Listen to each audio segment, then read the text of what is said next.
Hello everyone. Today we are going to talk about the sword known as the Reaper Scythe. In a society where the goal is to obtain the most flex-worthy items to prepare for an update that is continued to be delayed, the Reaper Scythe is perhaps one of the most overlooked items. First you must kill an egregious amount of a certain mob known as the Revenant Horror. For every 1000 you kill you get about one scythe blade if you are lucky. Next you need a stack of Revenant Viscera, which should cost about 4 to 5 million coins. The real cancerous part is getting 3 Reaper Fortunes, each one requiring 400,000 pieces of rotten flesh. Once you are done collecting the various substances required to construct a Reaper Scythe, you will put them in the shape of an L rotated 180 degrees.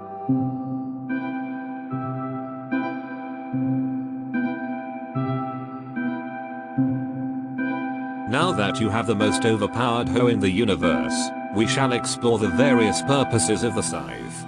One important thing to note is that the Reaper Scythe ability works with sword swapping. If you fire arrows with your bow and then quickly switch to your Reaper Scythe, you can then spam the desecration ability to quickly get zombies.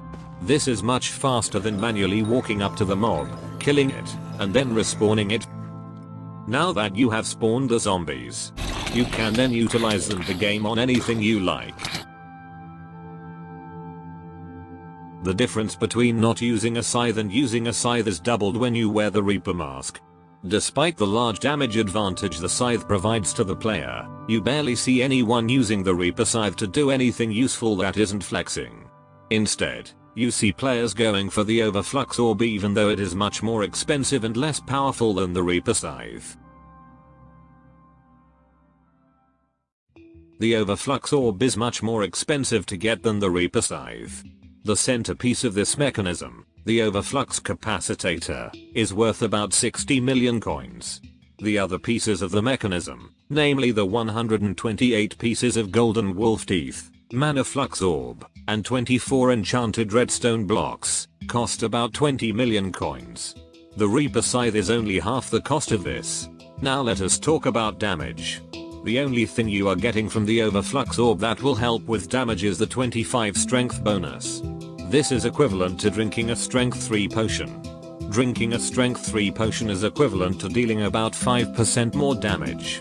As for the Reaper Scythe, you get 5 zombie goons that will attack whatever you hit with about 30% of the damage you do, as demonstrated before in this video.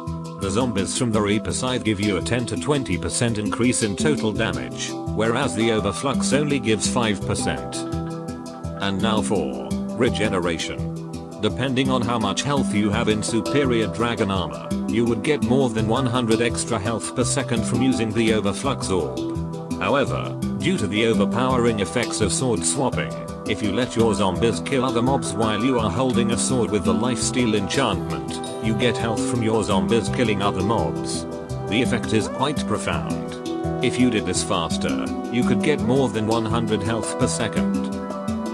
Of course, the overflux orb is much more convenient to use than the Reaper Scythe. If you are dying in the middle of nowhere and there are no mobs nearby to leech health off, the overflux orb is a good alternative to the Reaper Scythe. The effects of the overflux orb are instant, whereas the Reaper Scythe takes some time for the effects to show. It is also true that the zombies from the Reaper Scythe are killed rather easily and the overflux effect lasts much longer than the Reaper Scythe zombies. Also, the Reaper Scythe ability is very costly in terms of mana. In order to effectively spam it, you will need 750 mana constantly, or 150 mana per zombie. If you use superior armor you would get about 800 mana if you use the Wise Reforge on every piece. If you replace Godly Reforge with Wise Reforge you would lose 32 strength and 40 crit damage, but you will be able to summon a few extra more desecrated zombies that will copy 30% of your stats. It is up to you which one you prefer. In the end, I strongly encourage you to buy a Reaper Scythe as it is quite worth the price. It is a good alternative for people who want to purchase an overflux orb but lack the funds. There is no doubt that this item will be useful in dungeons when it comes out. The Reaper Scythe provides more regeneration and damage than many other items when used properly. Anyways, bye.